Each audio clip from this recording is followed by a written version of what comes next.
लिए 56 प्रकार भोग ले आओ। रुक्मिणी जी जाती है।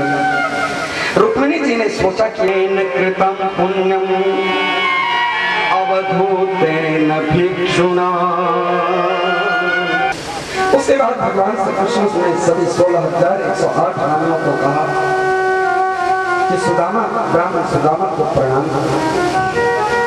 एक एक करके सभी रानियां आ रही हैं, आकर के प्रणाम करती हैं। प्रणाम ब्राह्मण देवता। दूसरी ने कहा, सुदामा जी ने कहा, अखंड सौभाग्यवती भव, पुत्रवती भव। फिर तीसरी आती है, कहते हैं प्रणाम ब्राह्मण देवता। बोले अखंड सौभाग्यवती भव, पुत्रवती भव। जब 10-20 हो बात है, बोले ये सब अपने घर के हैं या पास पड़ोस के बुला लिए हैं? अभी है, मासी है, दीदी है, कौन कौन? बोले वो सब कोई नहीं। बोले सब अपनी गृहिणी है। अच्छा, कितने के तुम्हारी गृहिणी? बोले भैया अभी तो 1/4 ना हो। बोले चच्ची ने कहा, देख कन्हैया, तेने इतनी शादी करी, मुझे निमंत्रण ना दिया। बोले भैया तेने भी तो शादी करी, तो एक ही शादी है। बोले तब? बोले मैंने जाकर के किसी से शादी नहीं की। मेरे जगत पिताय कृष्णाय गोविंदाय नमो नमः। सुदामा जी को ले जाकर विश्राम कराने के लिए सुदामा जी के पैर को भगवान से कृष्ण दबा रहे हैं। ये तंगुल बहुत सुस्वादु है भैया सुदामा, आपने अभी तक छिपा करके रखा। भगवान श्री कृष्ण एक बार मुट्ठी में लेकर के खाते हैं। आप भैया कितना स्वाद है इस तंडुल में, कितना स्वाद है। 2 लोग तो अपने ब्राह्मण को दे दिया, अब तीसरा लोक दे दोगे तो क्या ब्राह्मण के राज्य में आप रहोगे? भगवान श्री कृष्ण रोने लगे। रुक्मिणी तुमने अच्छा मेरा क्या होगा, मैं तो सदा ब्राह्मण के सेवक पूजा करता हूँ। सांदीपन जी गुरु थे, गर्गाचार्य हमारे गुरु थे, ये तुमने ठीक नहीं किया। सच्ची सुदामा जी 2-4 दिन रहे, बाद में कहे भैया कन्हैया अब मैं चलूं।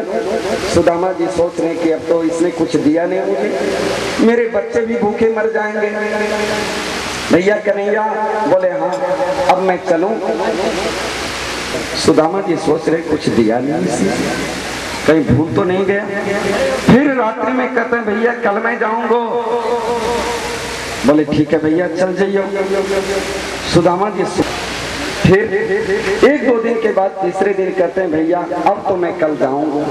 ठीक भैया चल जाइयो, चल जाइयो। रथ मंगवा दिया। दारुक को कहा दारुक रथ पर ले जा करके भैया सुदामा को पहुंचा। दारुक रथ लेकर के आता है, सुदामा जी बैठ जाते हैं। बोले भैया कन्हैया, बोले हाँ। बोले अब जा रहा हूँ। कन्हैया ने कहा राधे राधे भैया। सुदामा जी रथ पर चढ़े, बोले राधे राधे कर दिया, इसने कुछ दिया नहीं। फिर दरवाजे के पास, द्वारिकापुरी के दरवाजे के पास जाकर के कहते हैं कन्हैया, बोले हाँ अब जा रहा हूँ। बोले हाँ भैया राधे राधे। सुदामा जी ने कहा ये तो विचित्र हो गया, इसने कुछ दिया ही नहीं। झूठ मूठ कर सुशीला जी ने मुझे भेज दिया। रथ पर ले जाकर के दारू रथ पर लेकर के जाने लग गए। अब रास्ते कहा था ये क्या देगा, इसने तो अपने चोरी कर करके खाया है, चुरा करके खाया है जिंदगी भर, ये मुझे क्या देगा। मैंने सुशीला से पहले ही ले जा रहे हैं। दारुक जो भगवान श्री कृष्ण का सारथी था, उसने कहा कि अपने प्रभु की इतनी निंदा अब नहीं सुननी चाहिए। आधे रास्ते में ले जा करके सुदामा जी को कहा कि बाबा अब यहाँ से चले जाओ, नजदीक है सुदामा। जैसे सुदामा जी उतर करके जाने लग गए, 2-4 डाकू आए और सुदामा जी के वस्त्र छीन लिए। धोती पहन करके गए थे, ऊपर से एक मैल उन्होंने रखा था।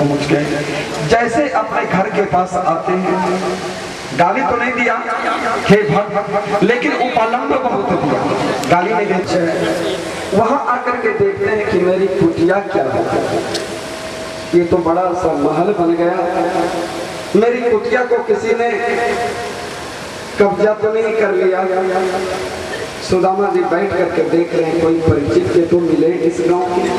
सुदामा जी देख रहे कहीं मेरे जमीन को तो किसी ने कब्जा करके महल नहीं बना लिया। सुदामा जी बैठ करके देख रहे कोई परिचित मिल गया। सुशीला महारानी महल के 3 मंजिले से ऊपर से देखती है, ये तो सुदामा जी है। अपने सेवकों को भेजा, जाओ सुदामा जी को पकड़ के। उनके पति का क्या नाम है? बोले उनके पति का नाम अच्छा सुदामा जी महाराज चक्र चूड़ामणि राजा कहाँ से आ गए? ब्राह्मण थे या क्षत्रिय जाति के थे? बोले नहीं नहीं वो तो ब्राह्मण थे। अच्छा वो कहाँ गए? बोले वो तो द्वारिका गए हैं, द्वारिकाधीश के यहाँ। बोले वो गए हैं द्वारिकाधीश के यहाँ, वो द्वारिकाधीश की कृपा से ये मकान बना है राजमहल। अच्छा सुदामा जी ने कहा मुझे 9 तेरा पढ़ा रहा है, कहीं मुझे ले जा करके। मुखिया कहाँ? पहले बुलाओ मैं फैसला करवाऊंगा।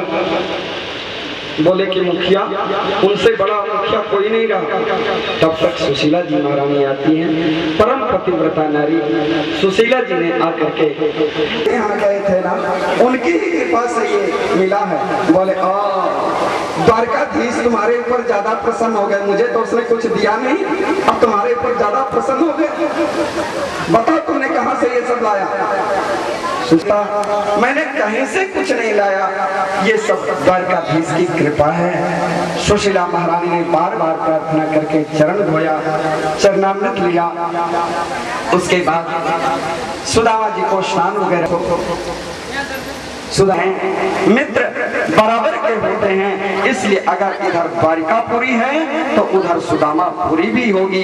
बोलिए सुदामापुरी की जय, सुदामा जी महाराज की जय। इस प्रकार सुदामा चरित्र भगवान श्री कृष्ण द्वारिकापुरी से वसुदेव जी को, देवकी महारानी को और 16,108 रानियों को लेकर क्षेत्र जाते हैं।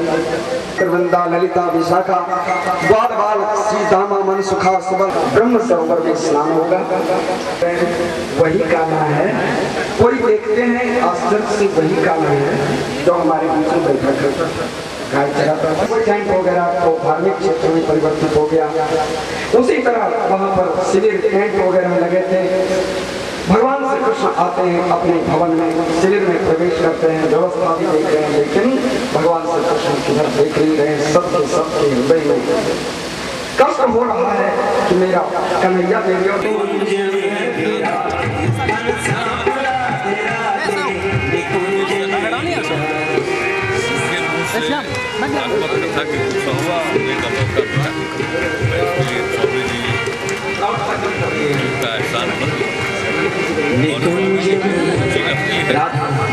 अन्य बार भी इनके यहाँ इस तरह से धार्मिक सामाजिक अनुष्ठान का आयोजन होता है, तो आज भी इन्होंने अपने घर पर जो एक अनुष्ठान का आयोजन।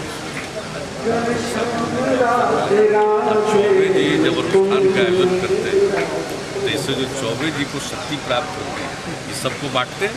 ये सब देखिए, कांग्रेस जब भी आती है महंगाई बढ़ती है, और जब जब केंद्र में गैर कांग्रेसी सरकारें रही है महंगाई पर काबू पाया गया।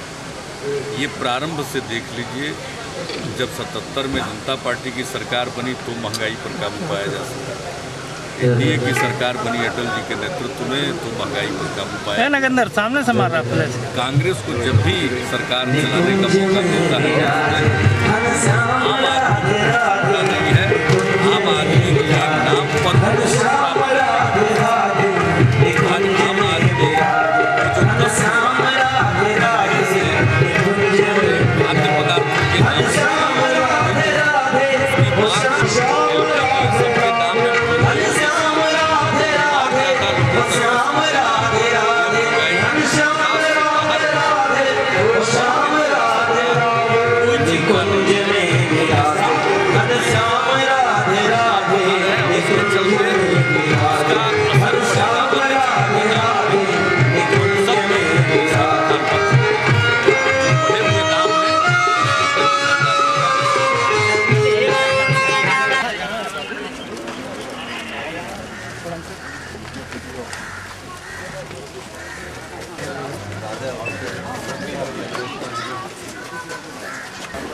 काम में ऐसा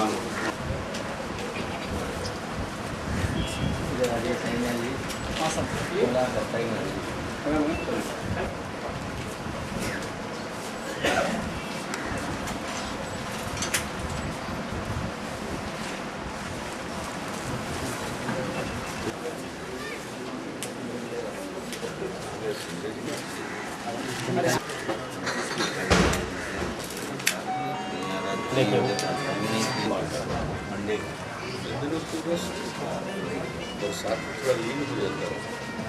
लगन चल रहा है। ओ लगन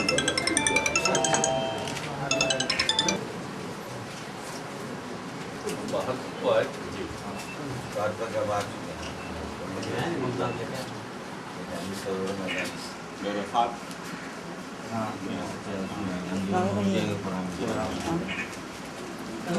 शीशा तो हमने कहा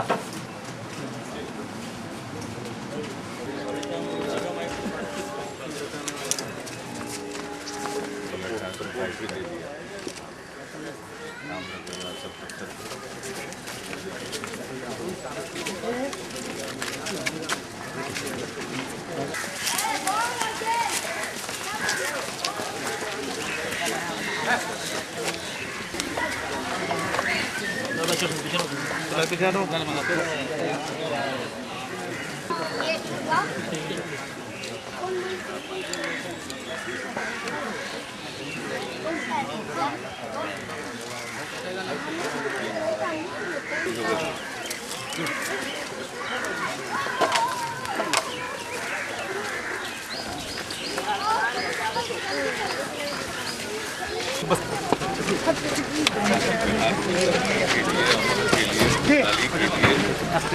दुआ मांगने आए हैं। बिहार तरक्की करे, भाईचारे का भाव रहे, सद्भाव रहे और बिहार खुशहाली की ओर आगे बढ़े। जी, विपक्षी पार्टियों का कहना है कि नीतीश कुमार